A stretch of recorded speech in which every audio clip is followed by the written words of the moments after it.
Alright, so I'm filming this on my webcam and hopefully the lag isn't too bad. It's generally pretty horrible, but I tried to fix it, so hopefully it worked. I wanted to talk about the Rusk Anti-Curl Kerashine treatment.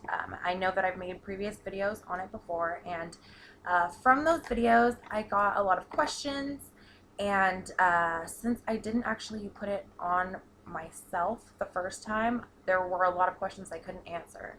Um, but now I am going to be putting it on myself. The first time I had it done was in May, and now it's nearly October, so here it is. I purchased it on eBay. It was, I think, $19. It is a professionals only product, so you'll probably have to resort to purchasing it online as well, unless you can find it locally. I don't know how easy that may or may not be for you. So I wanted to talk a little bit about it to sort of cover questions that I've had in the past, and maybe shed a little bit of light on this whole process. Um, Inside of the box, there is the stage 1 product, and there is the stage 2. And a nice big old booklet of instructions. So the instructions in here are actually really good. And also I want to mention that within these instructions, if you are going to do this yourself, there is an 800 number for questions. So definitely use that if you have any questions, because when you're working with your hair, I think that it's important to try to do it the right way, especially with chemicals, because you don't want to be damaging your hair. A few words of caution for people doing this for the first time. Do not use this product if you have relaxed your hair in the past year. I would say maybe even 2 years, because from things I've read across the web and such, it will do, if you put this product on your hair after having a relaxer too soon, what will happen is what they call a chemical haircut. So wherever the two chemicals sort of intertwine, your hair will just break off at that point. So you don't want to have that happen. A little bit about the instructions. There are 3 different ways that you can apply the product, and actually they show that on the box.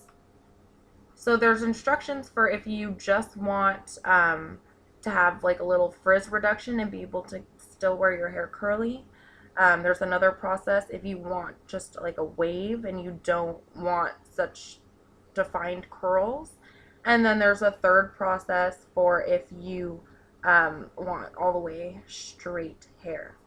And yes, I did randomly paint my fingernail. I got this new nail polish and I just wanted to test it out. So, Anyway, the processes are different and they're listed here in the instructions. So when I called the 1-800 number, I learned quite a few things, and I'm going to share those with you. First of all, there is a retouch application process, which is what I'm going to be doing since it's been about 5 months. The woman I spoke with told me that one should be using the retouch application method up to 2 years. So if it's been more than 2 years since your last application, go ahead and start over with a basic application method of your choosing. And if it's been less than 2 years, then go ahead and do the retouch application. The retouch application method is a little bit more involved than the other methods, so I had to purchase some additional products. So that's the next thing I wanted to mention. Within the instructions, it says to use Rusk Pro Elements Conditioner and Keratin Treatment. So both of those products have been discontinued. And instead of that, the woman recommended that I use the Rusk Multi 12-in-1 Weightless Miracle Treatment. And I'm just going to use the same conditioner that I already have, which is the Rusk Deep Shine Keratin Care Smoothing Conditioner. In addition, the third product is the Rusk Sensories Clarify Shampoo, but I'm pretty sure you can use any clarifying shampoo, and I would recommend using a sulfate-free clarifying shampoo if you can find one.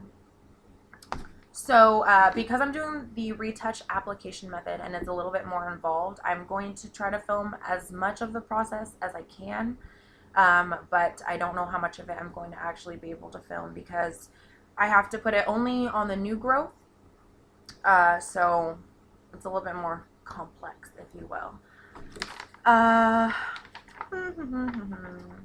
Trying to think if I've covered everything. I think that I have.